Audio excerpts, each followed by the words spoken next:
সিদ্দিক আকবরের আমলে ভণ্ড নবীরা গাছের গোড়া কাটতে, আবু বকর সিদ্দিক রাদিয়াল্লাহু তাআলা যুদ্ধ করেছে, কাটতে দেয় নাই।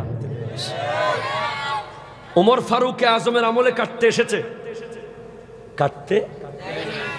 হযরতে আলী রাদিয়াল্লাহু তাআলা আমলে কাটতে এসেছে, কাটতে। ইমাম হোসেন রাদিয়াল্লাহু তাআলা আমলে এজিদের ভেষে, ঠিক কিনা কথা জোরে বলেন, মুসলমানের লেবাসে গাছ কাটতে চেয়েছিল গোড়া দিয়ে। ইমাম হোসেন পরিবার সহ শহীদ হয়েছেন গাছের গোড়া কাটতে। এখন প্ল্যান চেঞ্জ হয়ে গেছে, কয় গোড়ার কাটুম না, কি কাটবা, কয় আগা কাটুম।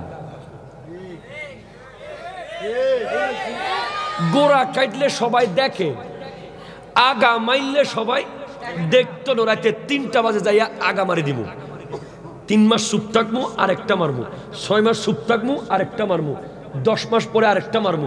এরপর মানুষে কবে কিরায় রে গাছটা কাটলো কে, কইতে কইতে সবার অভ্যাস হইয়া যাইব, আর কিচ্ছু কইতো না। সেম আমার আহলে হাদিসের ভাই, আমার কওমির ভাই, আমার অমুক দল সমুক দলের ভাই, আমি তাদেরকে দোষী বলি না, তারা ব্যবহার হচ্ছে, ব্যবহার করছে আরেক জায়গা থেকে, যেখানকার টাকার রং সাদা। কয়েক মুসলমানের পোলা পাইন এখনো জিন্সের প্যান্ট পরে নাই, এখনো মুসলমানের পোলা পাইন ফ্রি ফায়ার ডাউনলোড করে নাই কেন?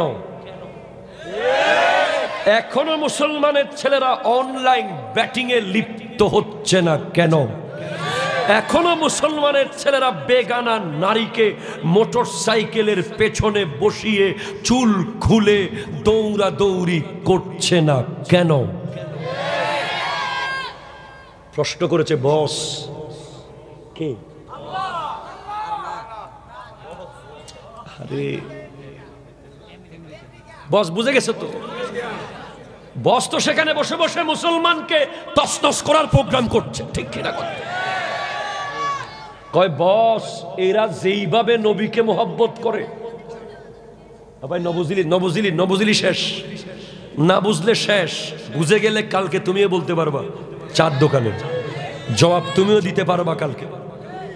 বস এরা যেই পরিমাণ আশেকে রসুল, এরা রবিউল আউয়াল মাস আসলে নবী নবী করে জান দিয়া ফেলে, এদেরকে কেমনে গেইমের দিকে আনমু? কয় তাড়াতাড়ি কর, কি করবি কর, কি করবো, ল ল কই দিবি মিলাদুন নবী বেদাত। প্রথম কোপ আগা, 3 মাস চুপ থাকবি। বস 3 মাস হয়েছে তো দ্বিতীয় কোপটা দিব না, দিয়া দে। কি দিমু? কালিমাতে মসজিদের টাইলসে আল্লাহর পাশে মুহাম্মদ থাকতে পারবে না। খোদার কসম আমি মসজিদ নববীতে দেখেছি আল্লাহু মুহাম্মদ। বাগদাদের জামে মসজিদে আছে আল্লাহু মুহাম্মদ সাল্লাল্লাহু আলাইহি ওয়াসাল্লাম, কিন্তু বাংলাদেশের অনেক জায়গায় টাইলস ভেঙে ফেলা হয়েছে। দ্বিতীয় কূপ, তৃতীয় কূপ কি মারমু? মেরে দে মিলাদ কিয়াম বেদাত। 4 নম্বর কূপ কি মারমু? মেরে দে নবীজির মুখে দুর্গন্ধ। 5 নম্বর কূপ কি মারমু? মেরে দে বেটা 40 বছর আগে নবী ছিল না।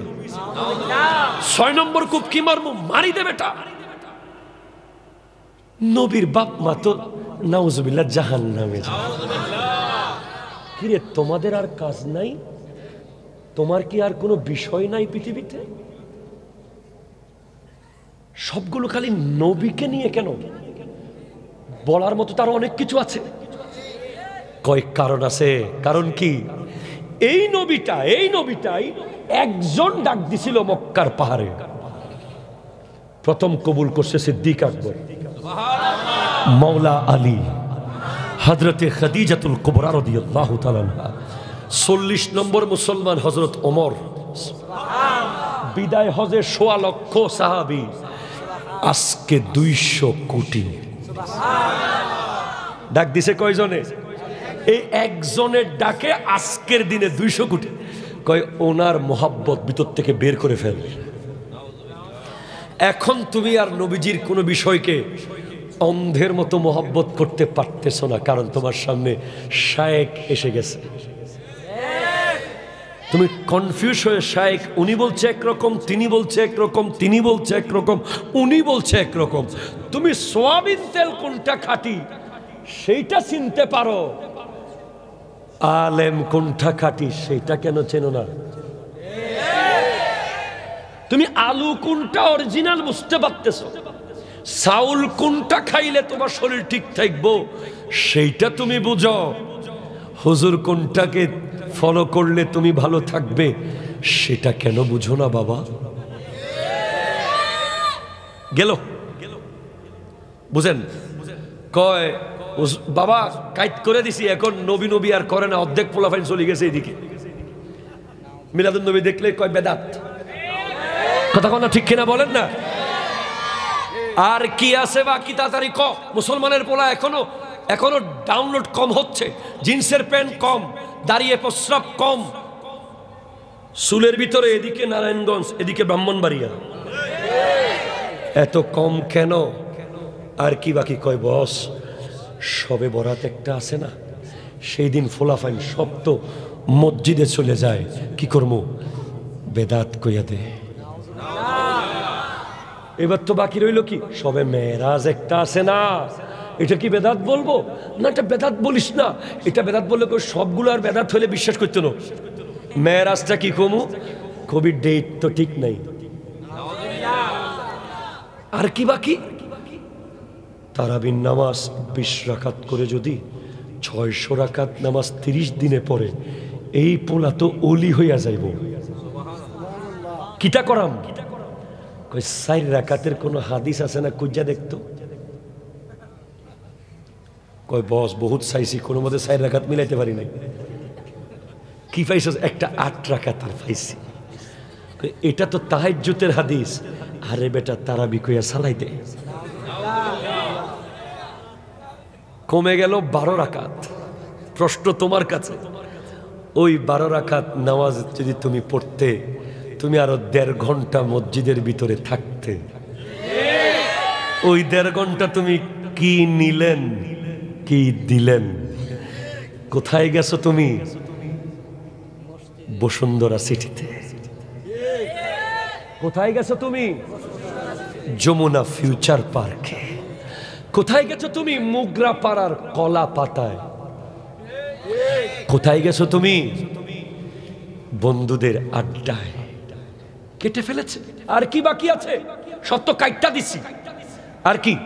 কই নামাজের পরে মুনাজাতটা যে করে হুজুরে, এ মন কাঁদা কাঁদায় পোলাপাইন কয় আর নামাজ ছাড়বো না। কি কইলি কি কইলি কি কইলি? তাড়াতাড়ি ক। মুনাজাত বেদাত।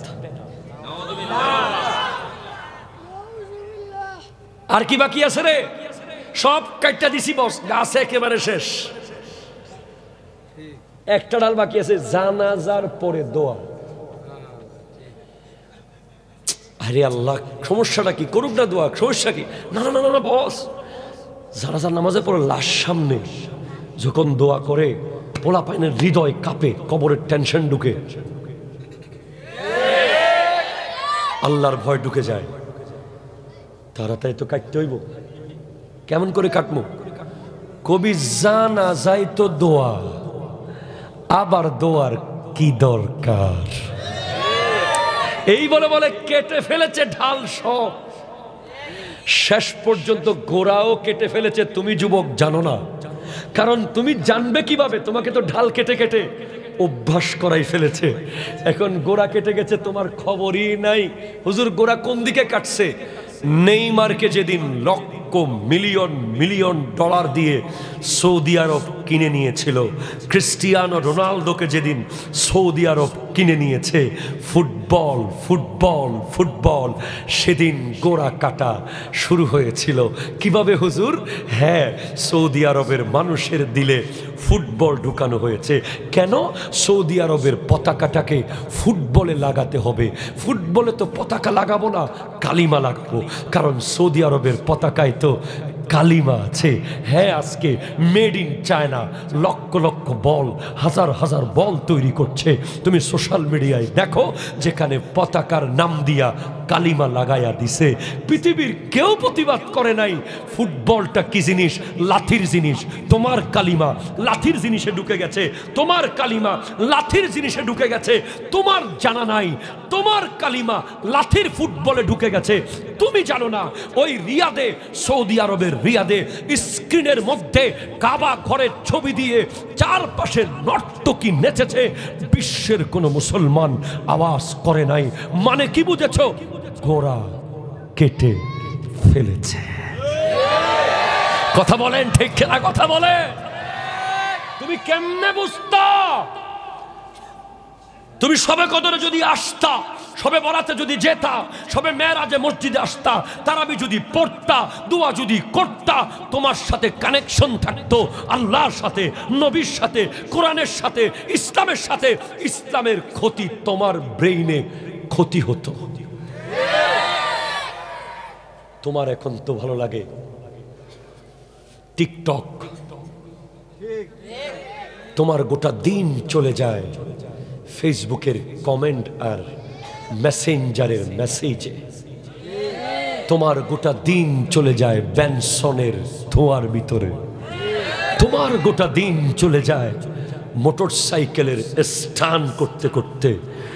তোমার টাইম কোথায়? তুমি তো চুল দেখতে দেখতে দিনে 10 ঘন্টা কাটিয়ে ফেলো। তোমার চুলকে তুমি এমন ভাবে ছেটেছো, তোমার চুলের বাহার দেখতে দেখতে তোমার দিনের অর্ধেক চলে গেছে। তুমি হলিউড, বলিউড, ফুটবল, ক্রিকেট, তুমি কোনোদিন ফজরের নামাজে উঠো নাই। তুমি কোপা আমেরিকার ফাইনাল দেখার জন্য রাতে 3টা বাজে উঠে বসে আছো।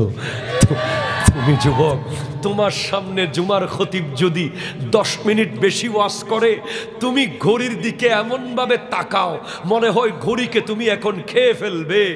আর তুমি 90 মিনিট দেখার পরে যখন খেলা ড্র হয়ে যায়, আবার 30 মিনিট এক্সট্রা টাইম দেখো, তোমার চোখ 1 সেকেন্ড নড়ে না। এরপরে আবার ট্রাইবাকারে যাও, তোমার চোখ 1 মিনিট নড়ে না। এরপরে আবার পুরস্কার দেখো, তোমার একটু বিরক্ত লাগে না।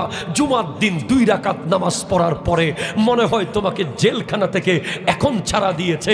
তুমি এমন ভাবে দৌড় মারো মনে হয় একটা বাটপার মসজিদ থেকে বের হয়ে যাচ্ছে। ঠিক কিনা কথা? হাত তোলে বলো ঠিক কিনা কথা বলো।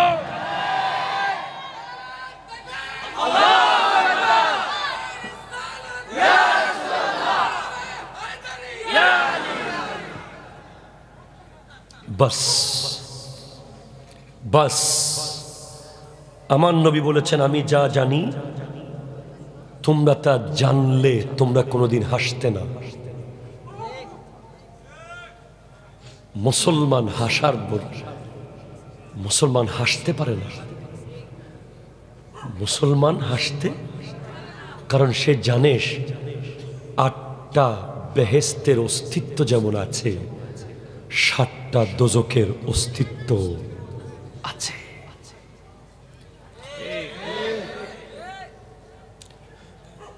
কত জানাজার পড়েছি নামাজ,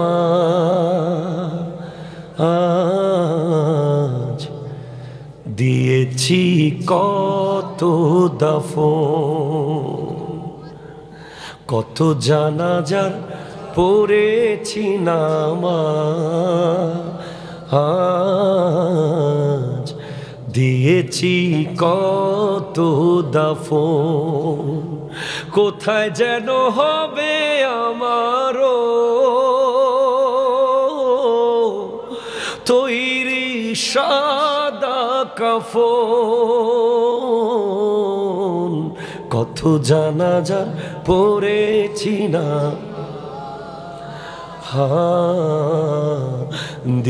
আমার তরি বাঁধা আছে কোন শেখেয়া ঘাটে, কোন মসজিদে এলান হবে শোয়াবে শেষ খাটে, আপন মানুষ করবে আমার জানাজার এলান, কত জানাজা পড়েছি নামাজ, দিয়েছি কত। আল্লাহ বলছেন তোমাকে প্লিজ ও আনিবু, ফিরে আসো, ও আনিবু, ফিরে আসো। তোমার মোবাইল তোমাকে অনেক দূরে নিয়ে গেছে আল্লাহ থেকে, তোমার বাইক তোমাকে রব থেকে অনেক দূরে নিয়ে গেছে, তোমার সুদ তোমাকে অনেক দূরে নিয়ে গেছে, তোমার ঘুষ তোমাকে অনেক দূরে নিয়ে গেছে, তোমার জুলুম তোমাকে অনেক অনেক দূরে নিয়ে গেছে। রব বলছে সূরা জুমার আয়াত নম্বর 56, ও আনিবু, ফিরে আসো, ইলা রব্বিকুম, রবের দিকে ফিরে আসো, ও আসলিমু লাহু, আত্মসমর্পণ করো রবের কাছে। সুবহানাল্লাহ। মিন ক্বাবলি আন ইয়াতিয়াকুমুল আযাবু সুম্মা লা তুনসারু, আযাব আসার আগে আসো।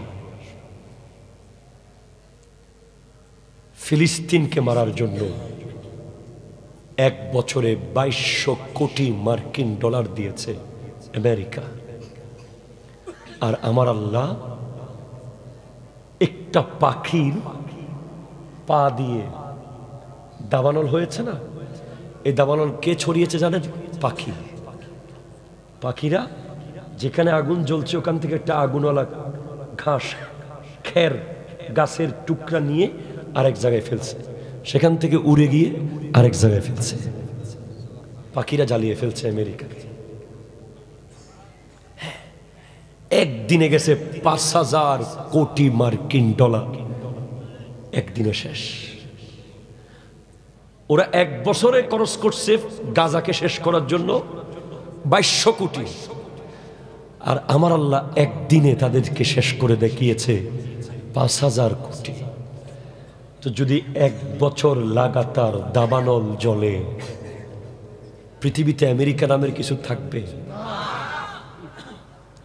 এবার আপনি বলতে পারেন হুজুর আমেরিকার কথা গোয়াল ঘূর্ণিতে কেন বলছেন? কারণ গোয়াল ঘূর্ণি মানুষ। তুমিও ফিরে আসো, তুমি ভুলে যেও না কয়দিন আগেই তুমি মসজিদে যেতে চেয়েছিলে, কিন্তু কোভিড-19 বলেছে তুই মসজিদে যাইস না। তোমার ইচ্ছা হয়েছিল আমি জুমায় যাব যাব যাব, মসজিদ কর্তৃপক্ষ লাগিয়ে দিয়েছে।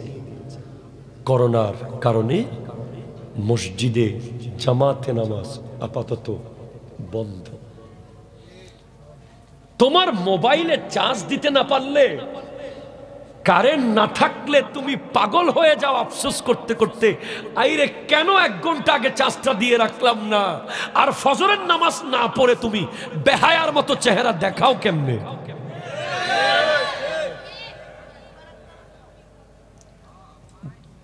তোমার লজ্জা লাগে না? তুমি যে আল্লাহর খাইছো পেট ভরে, যে আল্লাহর দেওয়া চোখ দিয়ে তুমি দেখেছো, তোমার ঘরের দরজা যদি আমি গিয়ে 10 বার খোলা বাঁধা করি তোমার মেজাজ গরম হয়ে যাবে, হুজুর দরজা নষ্ট হয়ে যাবে, এতবার খুলেন বাঁধেন কেন? তুমি যে আল্লাহর দেওয়া 2 চোখের দরজা লক্ষ লক্ষ বার 60 বছর ধরে, 50 বছর ধরে, 100 বছর ধরে খুলছো আর বাচ্চো, খুলছো আর বাচ্চো, খুলছো আর বাচ্চো। তুমি কি জানো এই চোখের পাতার ভিতরে চিকন চিকন রগ আছে? একটা রগ যদি অবশ হয়ে যায় চোখ পড়বে ঠিক আর উঠবে না, হাত দিয়ে তুলে দিতে হবে। এভাবে কি শুকরিয়া আদায় করতে পারবে তুমি? তুমি যে মসজিদে যাও নাই, তোমার হার্ট 60 বছর ধরে বিটিং করছে, 1 মিনিটের জন্য বন্ধ হয় নাই। পৃথিবীর কোনো মেশিন যদি এটা করত, অবশ্যই মেশিন নষ্ট হয়ে যেত। তোমার ছোট্ট কিডনি 20 বছরে কয়েক হাজার টন রক্ত প্রতিদিন পরিষ্কার করে। 150 গ্রামের কিডনি। যার কিডনি নাই তাকে গিয়ে জিজ্ঞেস করো পৃথিবী কত সুন্দর। তুমি মসজিদে যাও নাই? তোমার ভয় লাগে না? তোমার লজ্জা লাগে না?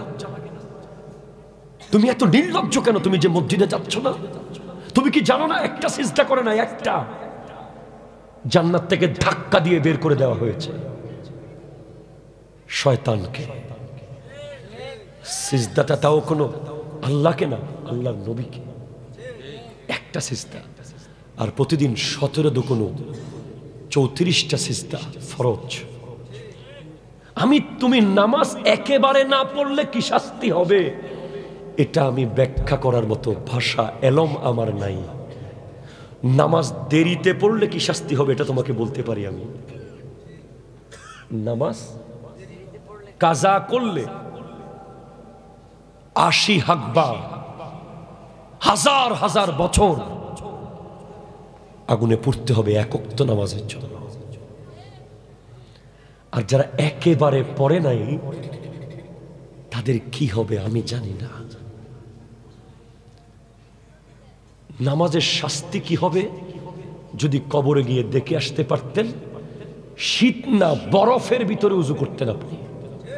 বরফের ভিতরে, বরফের পদ্মার ভিতরে ডুব দিয়ে আপনি ফজরে ফরজ গোসল করে ফজরের নামাজ পড়তেন। বেনামাজি যখন মারা যায়, কবরস্থানের মাটি বলে আল্লাহকে, আল্লাহ এই লাশ যেন এই কবরে না আসে। এত ভয়ঙ্কর শাস্তি বেনামাজির হবে, যেই শাস্তি কবরস্থান পর্যন্ত ভয়ে তরতর করে কাঁপবে। বাস আমি আপনাকে লাস্ট কথা বলবো, এই মাস নামাজের আগমনের মাস।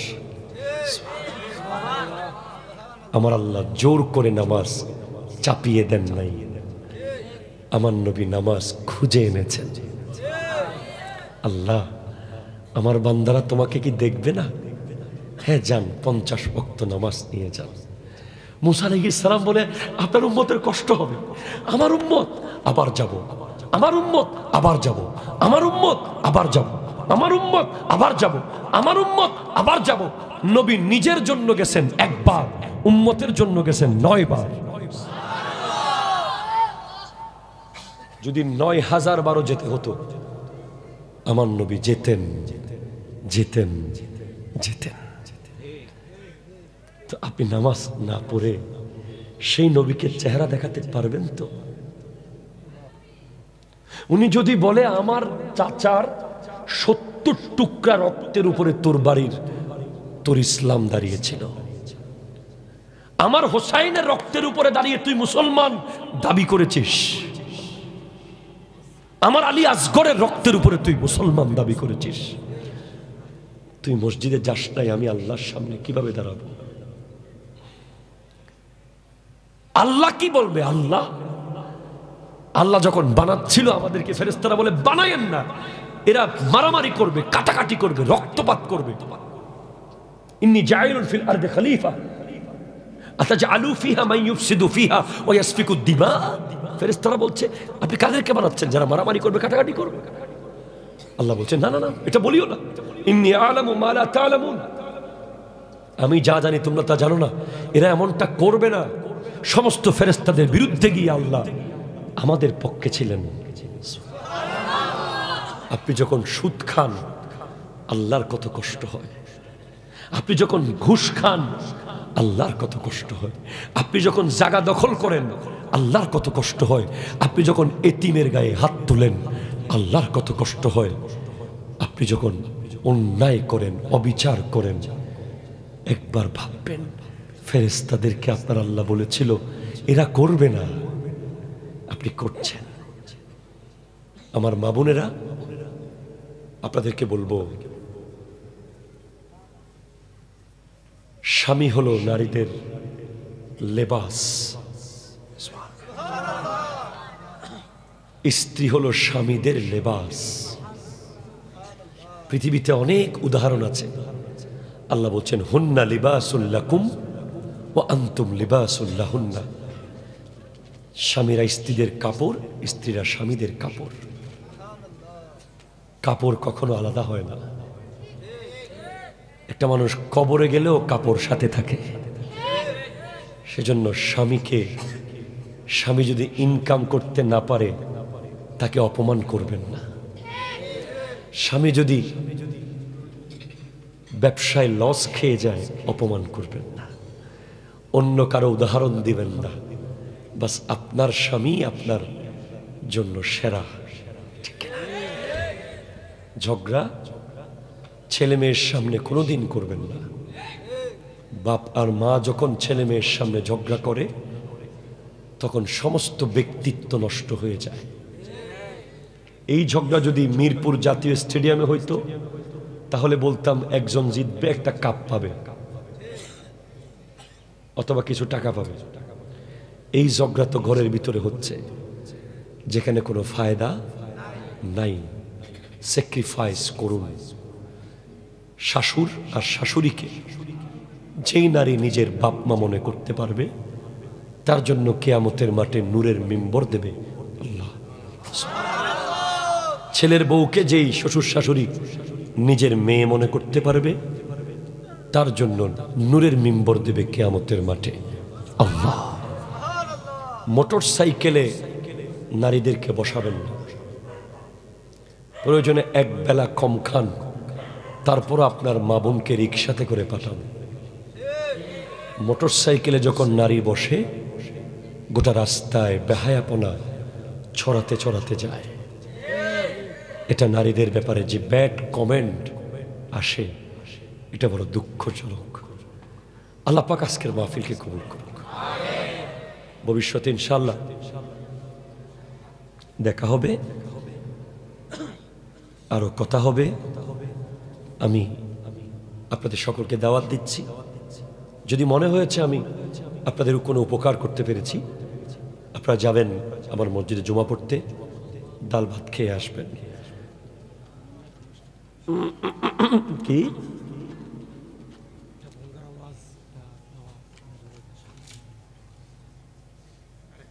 এগুলো আপনারা বলে দেন, এতগুলো আমাকে বলেন। আমার ভাই একটা নাতের অনুরোধ করছে, 2 লাইন পড়বো শুনে।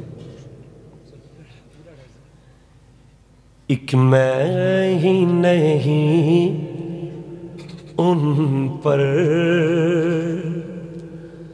कुर्बान जमाना है एक आमी शुधु नई दुनिया गोटा दुनिया नबीरो पागल जो रब्बे दो आलम का महबूब या गाना है जो रब्बे दो आलम का महबूब या गाना है कल पुल से हमें जिसने खुद पार लगाना है ज़हरा का बाबा है हसनैन का नाना है हाँ ज़हरा का वो बाबा है हसनैन का नाना है। अस्सलामु अलैकुम व रहमतुल्लाहि व बरकातुहू।